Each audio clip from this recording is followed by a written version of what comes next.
Good morning sir. Morning morning brother, cheers. Cheers sir. हाँ जी, music.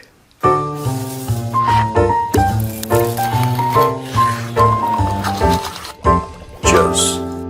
Sir अगर भूलने की बीमारी किसी को हो हाँ। या बदलने की बीमारी, हाँ। स्टेटमेंट्स बार बार, तो कुछ इलाज है उसका? क्या आप डोनाल्ड ट्रंप की बात कर रहे हैं? सही पकड़ा आपने। नहीं तो अब क्या कर दिया उसने? मैं बताता हूँ अभी ये उसको भूलने की बीमारी नहीं है। वो जो उस वक्त जो वो कहता है वो उसको परम सत्य मानता है। ठीक है उसने पहले पांच जहाज गिराए, सर। 6, 7, 8, 9, अब वो 11 पे पहुंच गया। 5, 7, 8, 11। 5, 7, 8, 11 सर। ठीक है, वो पहुंच गया। वो कल 25 बोलेगा। उसको कौन ये जाके बोलेगा कि तू झूठ बोल रहा है? अब जो इंटरेस्टिंग खबर है, स्टेट ऑफ द यूनियन को एड्रेस करते हुए डोनाल्ड ट्रंप ने एक स्टेटमेंट दिया कि 35 मिलियन लोगों की जान बचाई है। और इवन उन्होंने मैं ऑडियो सुना सकता हूँ एक बारी? हाँ हाँ बिल्कुल। Pakistan and India would have been a nuclear war. 35 million people said the Prime Minister of Pakistan would have died if it were not for my involvement. Kosovo and Serbia. उन्होंने ये भी बोला है कि पाकिस्तान के प्रधानमंत्री की भी जान बचाई है, वरना वो भी निपट जाते भाई। तो ये स्टेटमेंट आया उनकी तरफ से। बट जो पॉइंट है, अभी भाई ने बोर्ड ऑफ पीस में जब ये स्पीच दे रहे थे तब ये फिगर था 25 मिलियन का, कि मैंने 25 मिलियन लोगों की जान बचाई पाकिस्तान में। अब ये फिगर हो गया 35 मिलियन का, with Shahbaz Sharif including. 35 million एक। हाँ, 35 मिलियन +1। तो क्या किया जा सकता है? अब देखो, बात यह है कि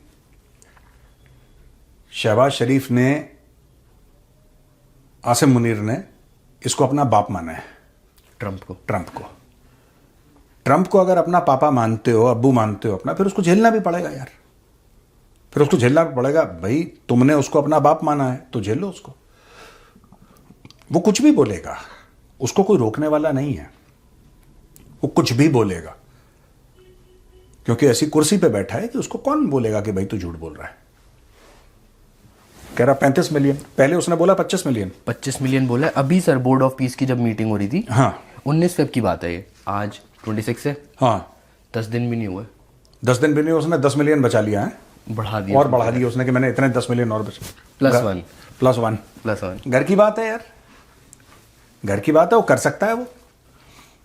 वो अगली बार बोलेगा, अगली मीटिंग में बोलेगा मैंने 45 मिलियन 50 मिलियन। कह रहा है पूरा 2 अरब लोग मर जाते। कि 2 अरब कैसे साहब?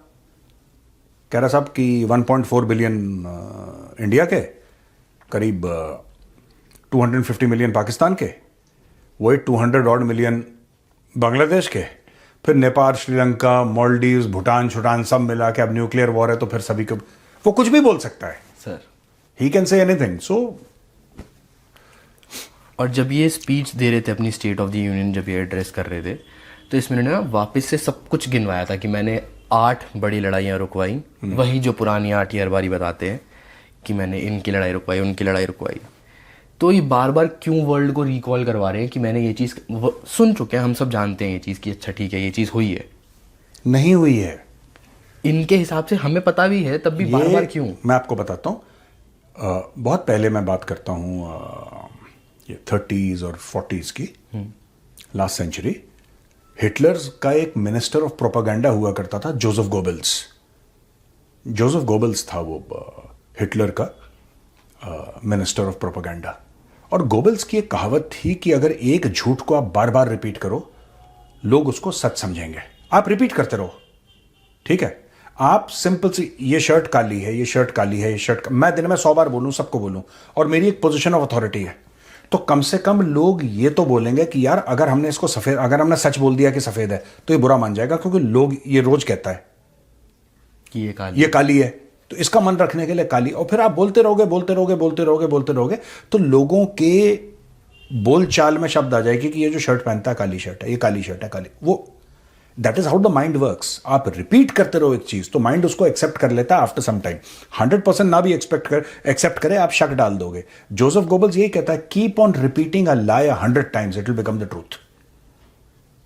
डोनाल्ड ट्रंप वही कह रहा है जो जोसेफ गॉबल्स ने कहा था बहुत पहले, वही प्रैक्टिस कर रहा है वो रिपीट, मैंने 8 लड़ाइयां रोकी, 8 रोकी, 8, वो रिपीट करता रहेगा, 8 रोकी, 8 रोकी, 8 रोकी, वो रिपीट करता रहेगा जब तक डोनाल्ड ट्रंप है। वो किताब, उसके मरने के बाद किताबें वो छपवा जाएगा अपने जीवित होते ही कि 8 रोकी और ये हुआ।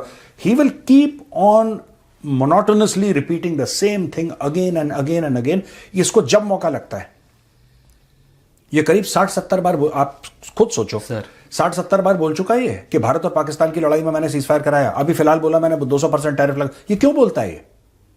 ये क्यों बोलता है? बताने के लिए नहीं, कि आपको विश्वास हो जाए कि शर्ट काली है। ठीक है, कि लड़ाई डोनाल्ड ट्रंप ने ही रुकवाई है। अब बस आप रिपीट करते रहोगे तो कोई ना कोई तो दुनिया में विश्वास करेगा, 1% आदमी, कि इसने रुकाई है। वो 1% रिपीट कर करके 2%, 15%, 20%, 25%, that is how you convince the world. Advertising is based on this यार।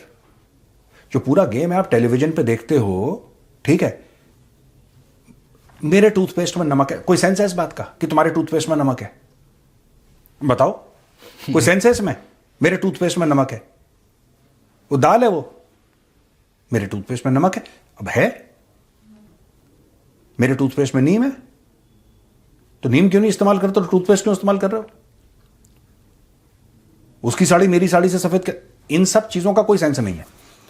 एक इंस्टिंक्ट है ह्यूमन बीइंग की जिसको आप रीइंफोर्स करते हैं। आप बार बार बोल के, बार बार बोल के, बार बार बोल के एक चीज को आप उसको सच बनाने की कोशिश करते हैं। डोनाल्ड ट्रंप यही कह रहा है, मैंने 35 मिलियन लोग बचा दिए। शहबाज शरीफ और खुश हो, जब भी वो नंबर बढ़ाता है 4-5 मिलियन का, शहबाज शरीफ खुश हो, कहता बहुत अच्छी बात है कि मालिक देखो आप इतने अच्छे हो।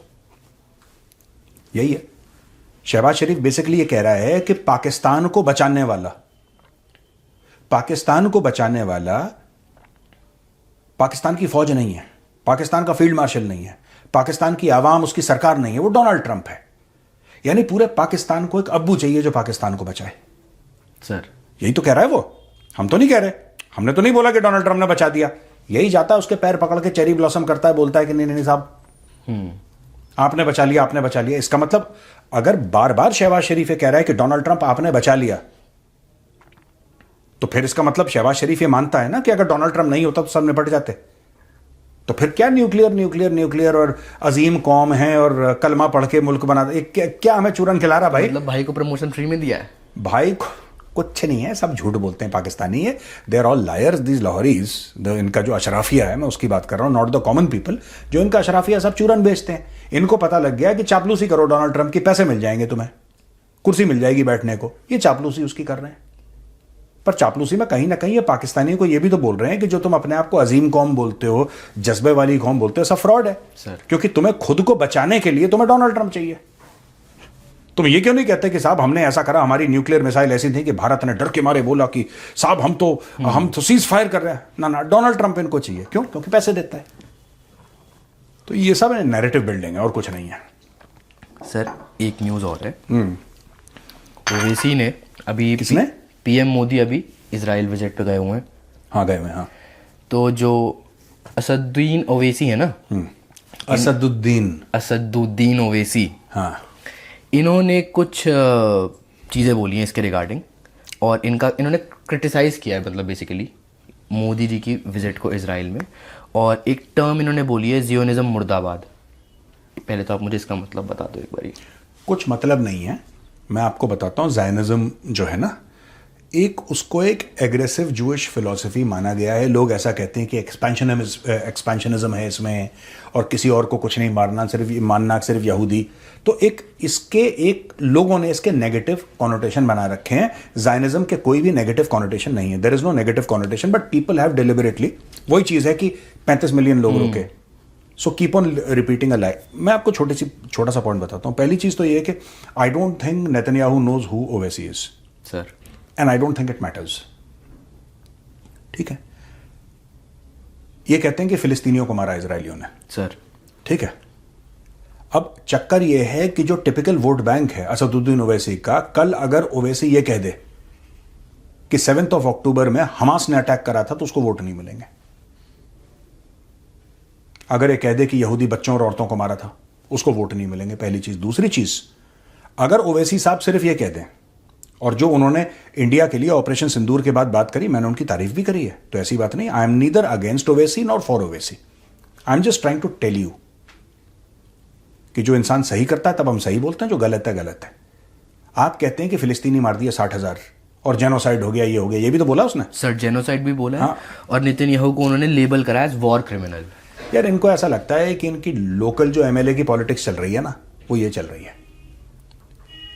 और इतनी तगड़ी अगर आपकी पॉलिटिक्स से बन जाओ चीफ मिनिस्टर तेलंगाना के, क्यों नहीं बन पा रहे? कुछ तो करोगे सर। करो भाई। सिंपल सी ये बात ये है कि सऊदी अरब 3,75,000 बंदे यमन में मारता है। कितने? 3,75,000। ये देखिए साहब, मैं आपको ह्यूमन राइट्स कमेटी और यूनाइटेड नेशंस की रिपोर्ट दिखा रहा हूं, ये मैं नहीं बोल रहा, रिपोर्ट देखिए।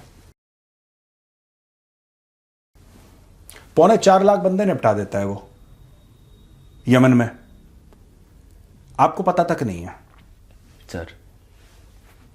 अब आप ओवैसी साहब से ये बोलिए कि जनाब ठीक है, यहूदियों ने ये काम करा है, गलत करा है, लेकिन आप जरा इस पे जरा टिप्पणी करेंगे, जरा इस पे आप 2 जुमले बोलेंगे कि सऊदी अरब ने 4.25 लाख बंदे मार दिए, जिसमें से कई सारे औरतें थी, बच्चे थे, इन्होंने मार दिए सऊदी अरब ने, मार दिए लाखों की तादाद में बंदे मार दिए, कोई बात ही नहीं कर रहा। ये नहीं, मैंने आपको क्या बोला, Muslim killing Muslim is absolutely okay. भाई पाकिस्तान की फौज को वो क्यों डालने की कोशिश कर रहे हैं गाजा में सर? इसके बारे में हमारा पहला भी डिस्कशन हुआ था ना, because in the larger context you can always justify Muslim killing Muslim, you can justify that, क्योंकि उसके बारे में कोई बात ही नहीं करेगा, क्योंकि चुप, एक सोची समझी साजिश के तहत सब लोग सन्नाटे में चले जाएंगे, कोई nobody will talk about it.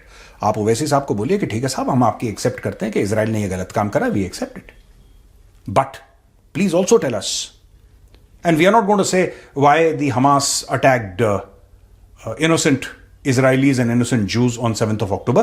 We are not going to talk about that. We just want your views on the hundreds of thousands of people that Saudi Arabia has killed in Yemen. Please tell us about that. What do you feel about that?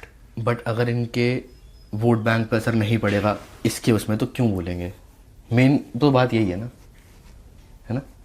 अब कोई नहीं बोलेगा, Nobody will talk. आज की तारीख में और भी हम लोग पॉलिटिकल शो नहीं करते, लेकिन प्रियंका गांधी भी यही कहती है ना, हम पैलेस्टीन के साथ खड़े हैं, हम गाजा के साथ खड़े हैं। उनसे बोल दो, हिम्मत है तो बोल दो हम यमन के साथ खड़े हैं। भाई यमनी भी तो इंसान हैं सर। वो इंसान के बच्चे नहीं है। वो जो 5 साल की बच्ची मिसाइल से मारी जाती है यमन में, is she not a human being? She is also, वो भी किसी की बेटी है ना, वो भी किसी की बहन है। आपने उसकी जान ले ली, nobody is talking about it, nobody is interested in talking about it. आप किसी का कत्ल कर दो, वो if you murder somebody it's not news, but if a Jew even pushes somebody it's headline, banner headlines, because is a Jew. ये मैं बड़ी जिम्मेदारी के साथ कह रहा हूं, आप बोलो उसको, आपने मारा है मिडिल ईस्ट में। आप एक बात बताइए, okay you condemn Israel sir, ठीक है, please condemn what the Hezbollah has done, what the Hamas has done, what the Houthis have done. Can you condemn? You never condemn. कर लो, आप बताओ। बट जिस चीज को सच में कंडेम करना चाहिए उसको नहीं करा जा रहा है। मैं कह रहा हूं, if you wish to condemn Israeli actions in Gaza, you are free to do so. But let us be even-handed. Condemn everything that is wrong. Don't selectively condemn. If you think that the Israelis have done something wrong in Gaza and killed innocent people, if that is your point of view, you are absolutely entitled to your point of view. Now, please tell me, when Saudi forces, coalition forces, bomb people in Yemen, and 350,000 plus people are killed over a period of years, why are there no marches? Why are people like Mr. Owaisi not objecting and saying that this is wrong, human beings have died? I guess उनको पता भी नहीं होगा कि ऐसा कुछ हुआ है। सब पता है सबको दादा, सब पता। हाँ, आपको मुझे ना पता हो अलग चीज है, सबको सब पता है। खेल वोट बैंक का है सर।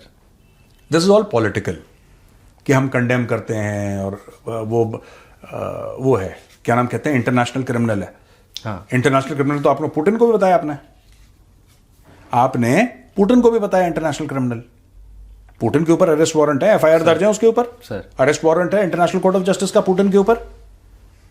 और अगर मैं एक बात कहता हूं, नेतन्याहू ने अटैक करा, 65,000 लोग मार दिए गजा में, sir. Therefore you are calling Netanyahu a criminal. What about George Bush? George Bush ने तो पूरा इराक साफ कर दिया, अफगानिस्तान साफ कर दिया। What do you think the Americans were doing in Afghanistan for 20 years? They were distributing chocolate. Sir. Entire wedding parties were wiped out. People were bombed. बस।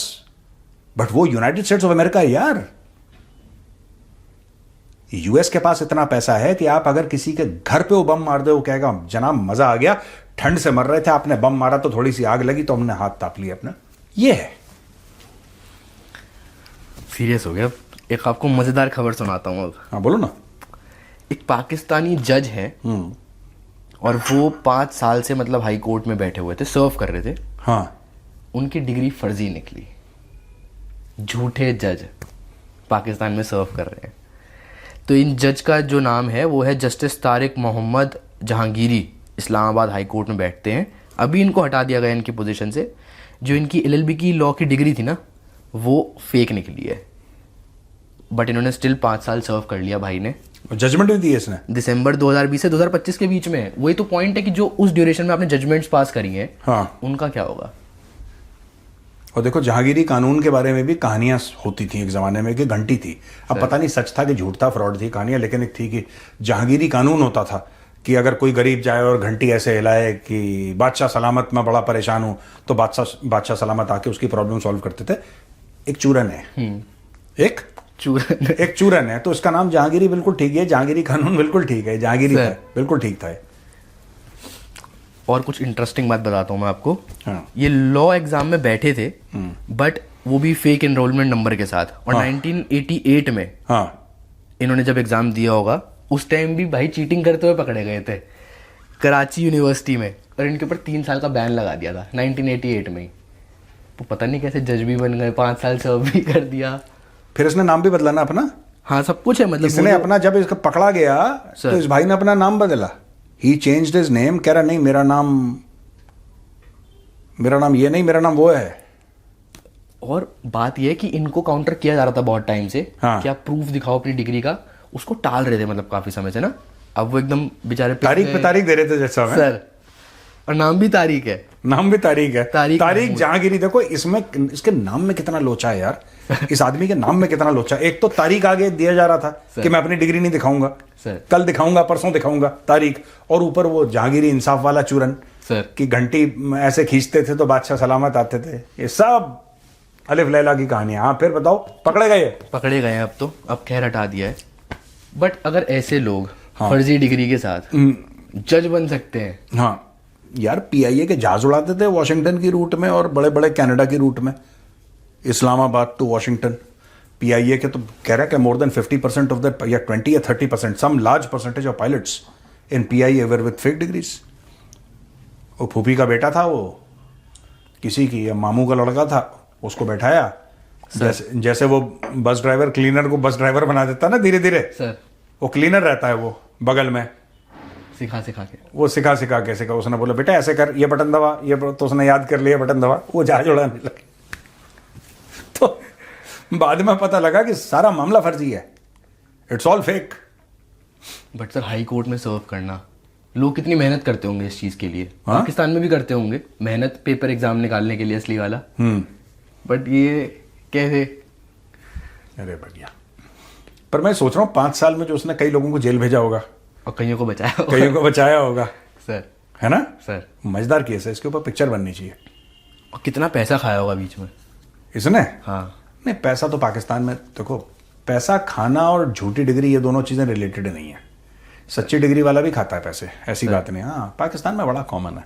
पाकिस्तान में पता है, नवाज शरीफ के गुर्गों ने ये पाकिस्तानी सुप्रीम कोर्ट के अंदर घुस गए थे नवाज शरीफ के। तो उन्होंने कोई जजमेंट, कोई केस वेस की हियरिंग हो रही थी, उनको लग रहा था कि मामला गड़बड़ है, तो ये लोग पाकिस्तान की सुप्रीम कोर्ट, और जजेस का बेंच था, तो उसमें एक जज के कपड़े वपड़े फाड़े सुप्रीम कोर्ट के। हाँ, तो अंडरवेयर में भाग रहा था जज प्रॉपर सुप्रीम कोर्ट का जज भाग रहा था, पीछे पीछे उसके ना, ये नून लीग के सर, PMLN के गुर्गे पीछे पीछे नवाज शरीफ के जो लॉयल लड़के थे वो भाग रहे हैं आगे आगे जज, सुप्रीम कोर्ट के वो भी। हाँ, डॉलर जाएंगी और बनियान ऐसा जज भाग रहा है पीछे पीछे, ड्रामा। ये तो बड़ा कॉमन था वहां पे पाकिस्तान में, जज साहब पिट गए। जज साहब पिट गए। हाँ हाँ, पाकिस्तान में, Pakistan is not for amateurs.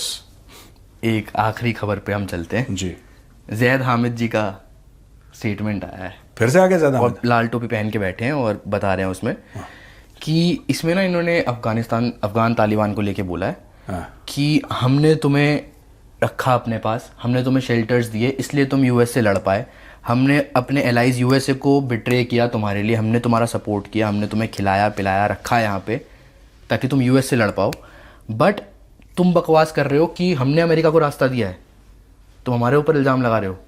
और एंड में मतलब उनको कुछ बोलते हैं ये। एक बात बताओ मुझे, एक बात समझ में नहीं आई, ये तो बात सच है कि पाकिस्तान ने अमेरिकियों को रास्ता दिया, ये तो सच है।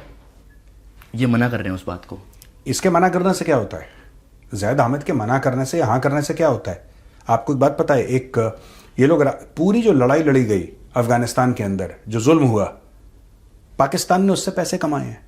डोनाल्ड ट्रंप का ट्वीट है भाई, आप डोनाल्ड ट्रंप का जो ट्वीट है, आई थिंक 1 जनवरी को उसने पिछले टर्म में अपने करा था, आप ये ट्वीट जरा डालिए सामने, ये डोनाल्ड ट्रंप का है, उस समय ट्विटर में था, अब तो ट्रूथ सोशल आ गया है, आप इसका ट्वीट डालिए यहाँ पे स्क्रीन पे। ये कहता है कि पाकिस्तान ने सब हमें धोखा दिया है, हमसे पैसे लिए हैं। दूसरी चीज है, ये कह रहे हैं कि राहदारी नहीं दी, हमने रास्ता नहीं दिया। क्यों नहीं दिया? और पहले कहते थे दिया नहीं दिया, दिया। एक था सलाला चेक पोस्ट, सलाला चेक पोस्ट, हाँ, वहां पे क्या हुआ कि गलती से वहां पे पाकिस्तानी फौजी थे sir, that was along the border, उधर अमेरिकन ने और अलाइड फोर्सेस ने मारे बम और मिसाइल और पता नहीं दर्जन 2 दर्जन पता नहीं कितने पाकिस्तानी फौजियों को मार दिया सर। तो पाकिस्तानी गुस्सा हो गया, हमारे इतने फौजी मार दिए, तो उन्होंने एक्चुअली राहदारी कुछ समय के लिए बंद कर दी थी, तो फिर ऊपर से सामान आता था सेंट्रल एशिया से। भाई और कहां से आएगा? ईरान के साथ आपकी बनती नहीं है अमेरिका की, सी पोर्ट तो पाकिस्तान के पास है, ईरान के पास है सर, बाकी तो अफगानिस्तान लैंडलॉक्ड है। आप मैप देख लो, आपको पता लग जाएगा कौन सच बोल रहा है कौन झूठ बोल रहा है। आप हवाई जहाज से तो भेज नहीं सकते, आपको तो समुद्री रास्ते से ही जहाज भेजना है। ये जितने भी हथियार गए हैं अफगानिस्तान, फौजी नहीं, फौजी तो फ्लाइट पकड़ के डायरेक्टली, जितने भी हथियार गए हैं, असला गया है, गोला बारूद गया है, मोटर गए हैं, टैंक, ये कहां से आए हैं? ये बिन कासिम पोर्ट है पाकिस्तान में, जो कराची का पोर्ट है, कराची के पोर्ट से गए हैं पूरा, फिर वो पूरा घूमते हुए खैबर पख्तूनख्वा, वहां से पूरा तोरखम शोरखम, वहां से या जो भी उनका चमन या जो भी उनका पोस्ट होगा, एक्स या बॉर्डर क्रॉसिंग होगी, वहां से देश टूटते। पाकिस्तान ने तो अरबों डॉलर कमाया, पाकिस्तान ने प्रॉपर पैसा लिया है। पाकिस्तान ने पैसा लेके इनके एम्बेसडर को, ज़ईफ जो था, उसको जेल में डाला है, मुल्ला बरादर को जेल में डाला इन लोगों ने अमेरिकन से पैसा लेके। और ये कह रहे हैं कि हमने अपने एलाइज अमेरिका को धोखा दिया तुम्हें सपोर्ट करने के लिए। अब वो धोखा दिया ये कह रहे हैं ज़ैद हामिद, तो सही कह रहे होंगे भाई, आपको धोखा क्यों देना है? आप अगर किसी से पैसा लेके काम कर रहे हैं, आप धोखा क्यों देना चाह रहे हो उसको? मैं बताता हूं क्यों धोखा दिया सर। इन्होंने अमेरिका से पैसे लिए। अच्छा, पाकिस्तानी अपने आप को बड़ा स्मार्ट समझते हैं, इनको लॉन्ग टर्म गेम में है ही नहीं ये लोग, ये शॉर्ट टर्म है। टैक्टिकल लेवल पे they are brilliant, operational and strategic level पे they are absolute fools. Sir, इनको ये पता था कि एक ना एक दिन, क्योंकि अमेरिका एक बार पहले भी वापस गया था, जब ये सीक्रेट वॉर फंड कर रहे थे 79 और 89 के बीच में ना, जब सोवियत फोर्सेस थी अफगानिस्तान में, तो इनको लगा कि एक ना एक दिन तो अमेरिकन को जाना ही है, और जब जाएंगे तो जाहिर सी बात है तालिबान आएंगे पावर में। जब तालिबान आएंगे पावर में तो हमारे पास एक होल्ड होना चाहिए कि देखो हमने तुम्हारी मदद करी थी, तो हम स्ट्रेटेजिक डेप्थ हो जाएगी, 5वां सूबा हो जाएगा। ये सब इनके जनरल्स के दिमाग में खुराफात चल रही थी। पर जो तालिबान आए, that not because of Pakistan, Taliban आए because they signed Doha accords. वो ज़ल्मे खालिलजाद था वहां पे सर। एक ज़ल्मा खालिलजाद है, he was the guy who arranged for everything. वो डिप्लोमेट है अमेरिकन, वहां पे मुल्ला बरादर था। अब पाकिस्तान की बुरी किस्मत थी कि जिसने वो अकॉर्ड साइन करे, तालिबान ने उसी को तो धोखा दिया था, उसी को तो जेल में रखा था 8 या 9 साल, कितना, मुल्ला बरादर को।